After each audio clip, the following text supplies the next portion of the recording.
Juventus back to the top of the table in Serie A after a 2-1 win today against Genoa. What a match it turned out to be. Genoa down to 9 men by the final whistle. It was 1-1 going into injury time. Ronaldo thought he scored. VAR overturned it for offside. And moments later, Ronaldo brought down in the box, wins the penalty, converts the spot kick to give Juve the win. A lot of debate about whether or not Ronaldo dived.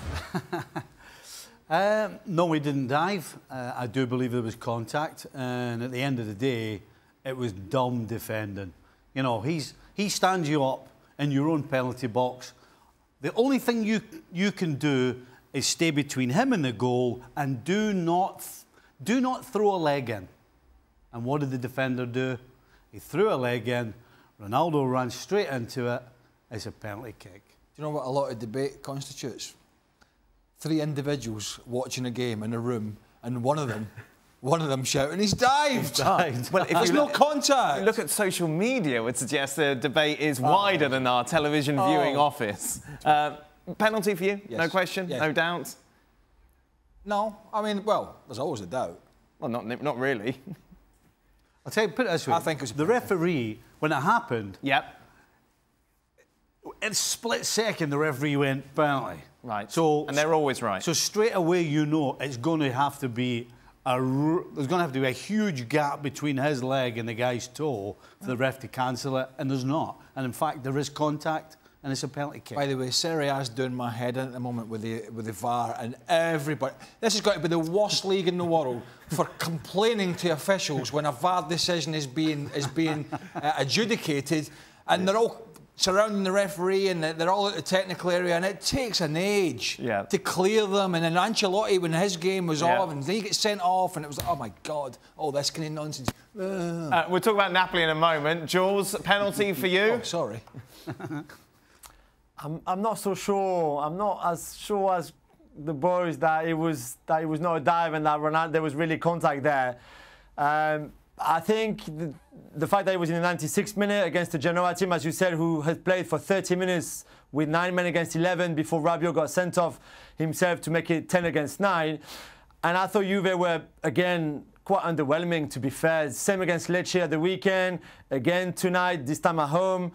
I just don't think they played that well. They had a few chances that they missed, but against the Genoa team, who came back in the game as well to make it 1-1, then got those 2 players sent off in the space of, what, 6 or 7 minutes, I thought Juve should have done much, much better.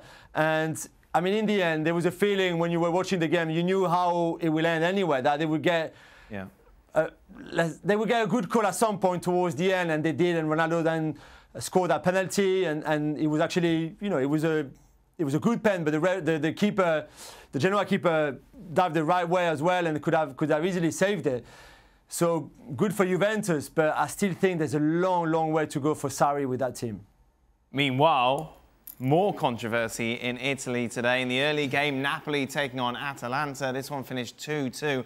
Atalanta with a late goal, which just was a catalyst for so many protests amongst the Napoli players and coaches. As Craig mentioned, Carlo Ancelotti was sent off during the melee after the goal was awarded. The big question about whether or not the goal should have stood or not was that Napoli felt there was a foul on Llorente in the box at the other end, and they should have had a penalty. Obviously, nothing was given. Atalanta go up the other end, get the equaliser. Where do you stand on this, Stevie? I think they actually got this correct.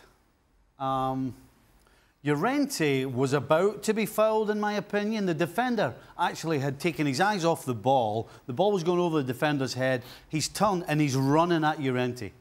Now, had Llorente just stood his ground, there is no question the defender would have run into him. It would have been an easy penalty to give. Unfortunately, Llorente has lifted his arm to protect himself, but he's lifted it towards the defender, and it's a straight arm, and it's caught the defender square in the head. And so the referee hasn't given a foul. They got the ball, and they've gone up the other side of the field and scored. And so I think in the end, it's the right decision. Right decision? Yeah, because of the arm, yes. Right. The actual foul occurs from Llorente before the rugby tackle, which is what it was, effectively, in the box. But he threw the arm up, and ultimately that was the first infringement. So therefore, and it would have been probably checked, therefore it was the correct call. Jules? I have to say, I thought it was a pen. I think it's one of them that could have easily been given.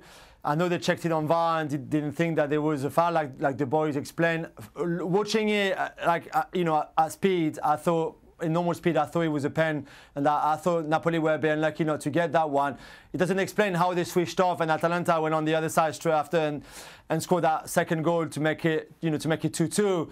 That shouldn't have happened, but I thought they were maybe a bit unlucky. And it was an amazing game, to be fair. And I think for Napoli, it was such a big one because they're still only 6th in the table. They haven't been playing well, haven't won enough matches in the last 3 games with draws. When Atalanta, on the other hand, have been flying and will be for sure the happiest of the 2 teams right now. After the game, as always, the Napoli president, De Laurentiis, never short of an opinion. He said, after tonight, football is dead, Jules. Yeah, I mean, to be fair, again, I was wondering at the end of this dramatic game what he would come up with, and I could have probably guessed, or about to guess, that he would have said something like that in that caliber. We know the character that he is. Carlo Ancelotti, as you said, got sent off. His assistant got sent off as well. I think there was maybe a yellow card for a couple of the Napoli players as well for the way they moaned at the referee and whinged. But De Laurentiis is just, football is dead. And it's funny when he's dead when he doesn't really suit his team, does it? Thanks so much for watching ESPN on YouTube. And for more sports highlights and analysis, be sure to download the ESPN app. And for premium content and live streaming, subscribe to ESPN+.